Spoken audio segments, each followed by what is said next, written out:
All right, grade 9, Assalamu alaikum. Today we're going to talk about section 6.3, which is all about graphing linear relations. And if you understood 6.2, 6.3 is a lot easier.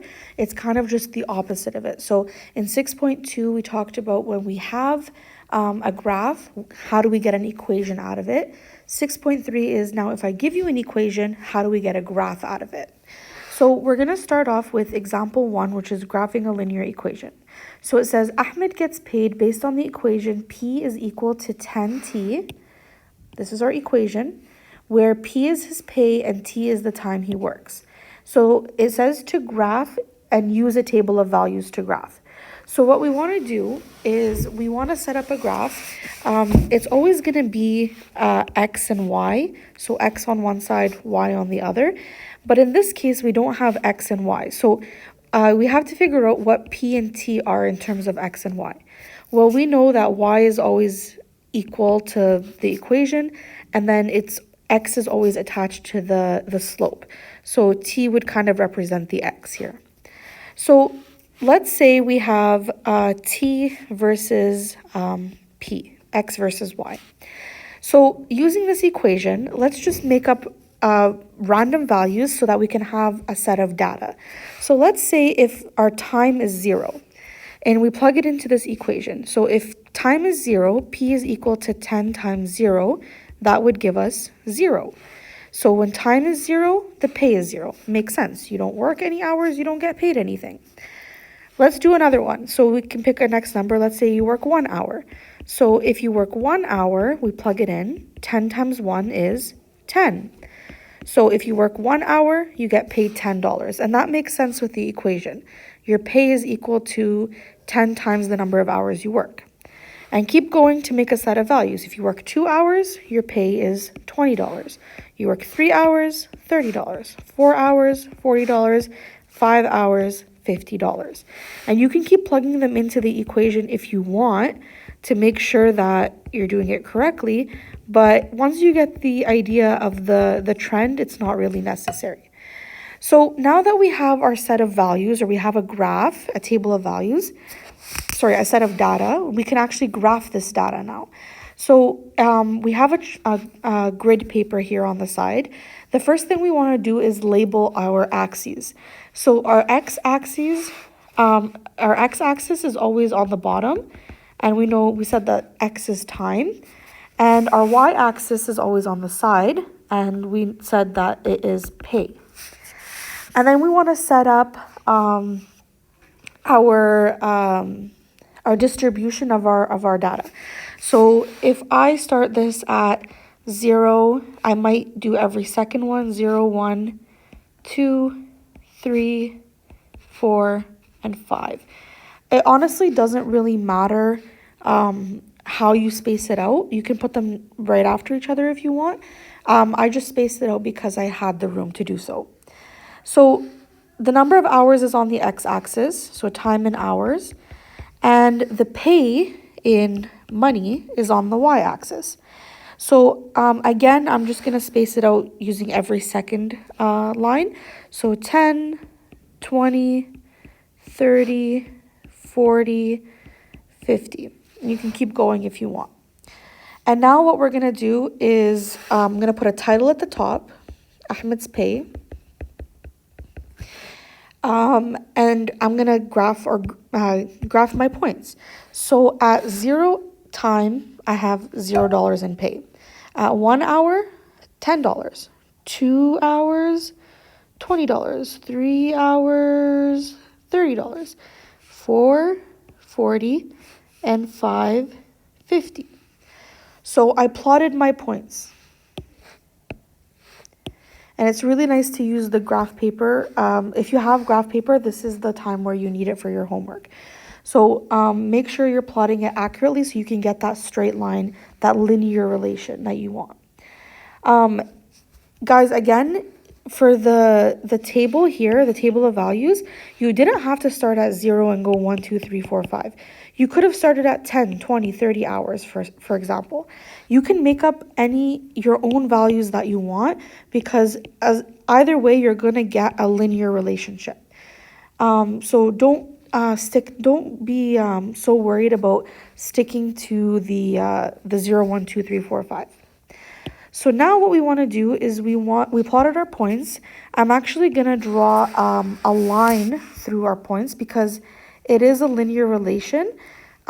Because obviously Ahmed can work, 2.5 hours or, beyond 5 hours. It works either way. Okay, so now that I graphed this, we can now actually answer the next few questions. How did I know that time was X and the pay was Y? Well, the X-axis is always the manipulated variable, the thing that's changing. Remember in science, we learned Max and Ruby. The manipulated variable is the X-axis, the thing that's changing. The responding variable is the Y-axis. So the response to that change is on the Y-axis. So Ahmed changes his number of hours. The response to that is the pay that he gets. So that's another way that you can think about it. All right, so let's answer the questions here on the bottom. So the first question says, how much does he make in 4.2 hours? So you can use the graph if you want, but the more accurate way to answer these is to use the equation that they gave you. So pay is equal to 10 times T. And the question says the time is 4.2. So we can plug in the numbers. So pay is equal to 10 times the time, which we said was 4.2. And then when we multiply them together, we get that pay is equal to 42.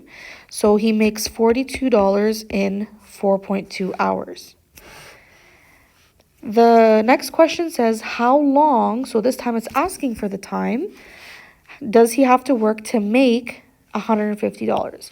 So this time, we're using the same equation, pay is equal to 10 times time, but this time they gave us the pay and they want us to find the time. So I'm going to plug in what we have, what we know. Pay is 150 equals to 10 times the time. How do we get the time? How do we solve for it? Well, we have to do some opposite operations. So to isolate T by itself, all we have to do is do the opposite operation. So it's being multiplied by 10. The opposite thing is to divide by 10. And what you do to one side, you do to the other. So these cancel. And then 150 divided by 10 is 15 is equal to T. So he works 15 hours to get $150. Example number 2, it's another example of a equation that we have to graph. So it says to graph y is equal to 2x plus 3. So again, what we want to do is we want to set up our grid, x and y. X is always on the left, y is always on the right. So we can start off with any numbers we want. Basically, you want to set up your grid. So I'm going to write it here. Make a table of values.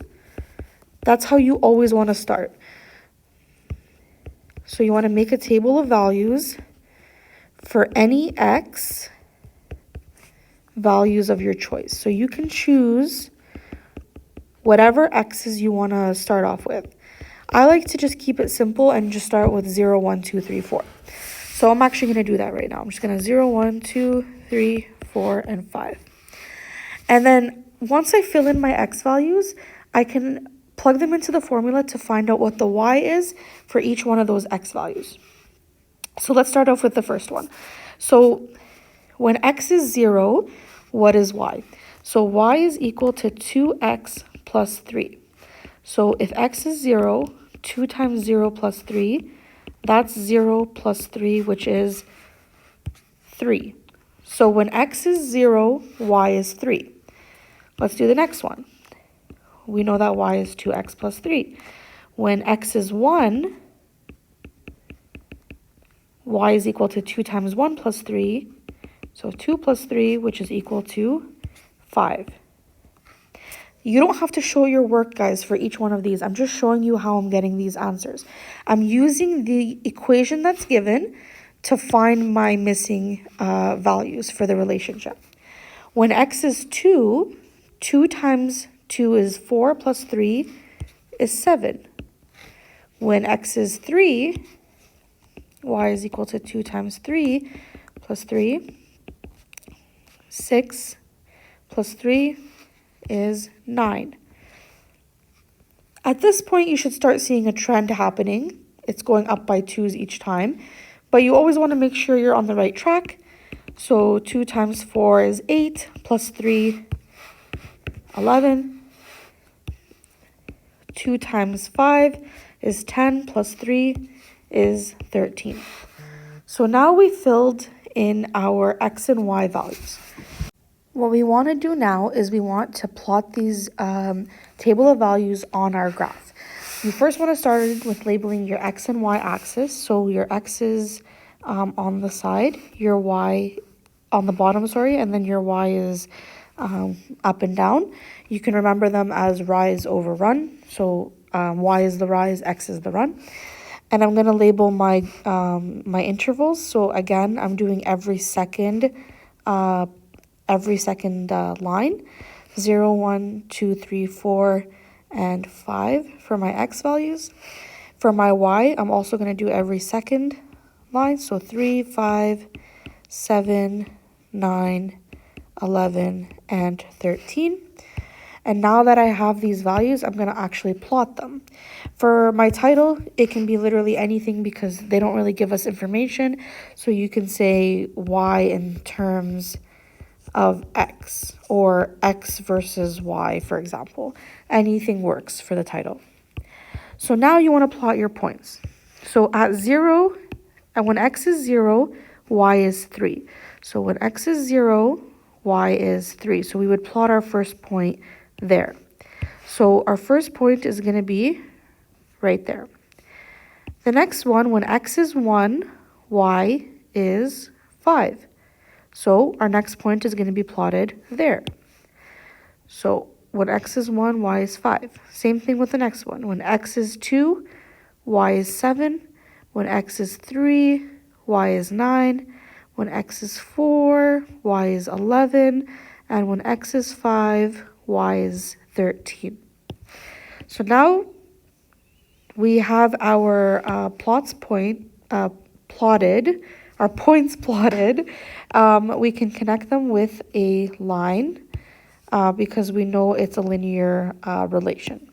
And that's our table of values graphed. So when it tells us to graph an equation, this is what you have to do. First make a table of values and then plot it on an actual graph. Can you just skip the table of values part and make an actual graph? Yeah, probably, but it is easier to see if you can catch any mistakes if you make a table of values first. So now we're going to answer questions based on the equation y is equal to 2x plus 3. So the first one says, if x is equal to 8, what does y equal? So again, what's given, x, what's required, y. You plug in what you have. So y is equal to 2x plus 3. X is 8, so y is equal to 2 times 8 plus 3. So 2 times 8 is 16 plus 3, so y is equal to 19 here. The second one, if y is equal to 4, what is x? So y equals to 2x plus 3. In this case, they're giving us y, which is 4, and we need to find x. So 4 is equal to 2x plus 3. How do we solve for x? You have to do opposite operations. So you have to isolate for it. So 4 is equal to 2x plus 3. The first thing you want to do is SAM/DEB. So subtract 3, those cancel. 4 minus 3 is 1, which is equal to 2x. And now to get x by itself, divide by 2, which means that x is equal to 1 over 2, or 0.5. The next one says, what is x if y is equal to 19? So again, y is equal to 2x plus 3, but this time they're saying that y is 19, so 19 is equal to 2x plus 3. Again, you do opposite operations. this would be 16 is equal to 2x, divide by 2, x is equal to 8, which is the same thing as part A. It's just the opposite. And the last one says that what is y if x equals to 30? So y is equal to 2x plus 3, 2 times 30 plus 3, 2 times 30 is 60 plus 3, which is equal to 63. So y is equal to 63 when x is equal to 30. So all you're doing here is taking the same equation over and over again and just plugging in what you have and trying to solve for the unknown. All right, at this point, I want you guys to pause the video and try out this show you know. It gives you a linear equation or a linear relation. 2x minus 5 is equal to y. It wants you to make a table of values, graph, and then answer some questions based off of the graph. So take a few minutes, do the show you know, and come back to see if you got the correct answer. So these are the answers for the show you know. You can pause and check and see my work if you would like to. So our next example, example 3, is about horizontal and vertical graphs. These are pretty important. You should know how these look and what the general equation for these are. So here we have two tables, and we have a summary down here that we're going to fill out together. So we have two tables, and what I want you guys to do is take a minute and look at these and see what's going on here, and maybe what's something that's odd about what's going on here. So what you should notice is that here in the first table, all the distance values or the y values are 6. And in this table, all of them are 1.5. So they're not changing.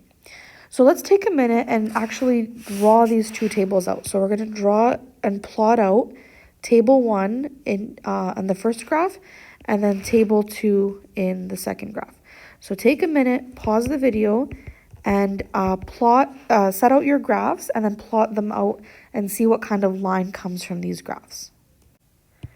So with these two, what you should have noticed for the first one is that no matter what the x value was, the y value was 6.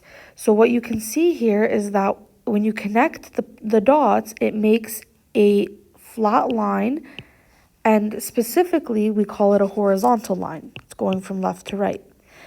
The second piece of data, when we draw all the points, no matter what the y value was, the x value stayed at 1.5, which if you connect the points, you'll see that it makes a straight line, but it's a vertical line. It goes up and down. So these are horizontal and vertical lines. So what kind of conclusion can we make here? So we could write this down. So the data in table 1 represents a horizontal line. The line for this relation is, the equation for this relation is, so what we're saying here is that no matter what x is, y will always equal 6. So what we write here is that the equation is actually just y equals 6. It doesn't matter what x is, y is always going to equal 6 on this line. So that's the equation for the horizontal line, y equals 6. So when the y value stays the same, for every value of x, a horizontal line always forms. So this is something that you have to know. When the y value stays the same, for every value of x, a horizontal line always forms. And we always have the equation as y equals a number. So when you have a horizontal line, it's always going to be y equals a number as the equation. The second thing says the data in table 2 represents we figured out it represents a vertical line. Okay, and what we saw here was that no matter what the y value was, x is always going to equal 1.5. So the equation for this, we call it x equals 1.5. It doesn't matter what y is. No matter what value of y you have, x will always equal 1.5. So it doesn't matter, x will always equal 1.5. So what you have to know is that when the x value stays the same for every value of y, that's when you have a vertical line. And it's always going to be x is equal to a number. That's how you write those equations. So these are really, really important. You guys have to know these two pieces of information. All right, so that's horizontal and vertical lines. So if you ever see y equals a number or x equals a number, right away you should think that's not a normal line. That's either a horizontal or vertical line. Okay, take a minute, one more practice question, pause the video, try this out, and come back for the answer. All right, grade 9s, this is the answer. You ended up getting a horizontal line. These are the answers that you should have put. Your practice for this section is page 239 of your textbook, questions 4 to 12, and then question 16. It does help to have graph paper for this. If you don't, just try your best to draw graphs accurately in your notebook. All right, guys, that's it for chapter 6. We are all done. Our next chapter is chapter 8, but for now, we are done, and I will see you guys later, inshallah.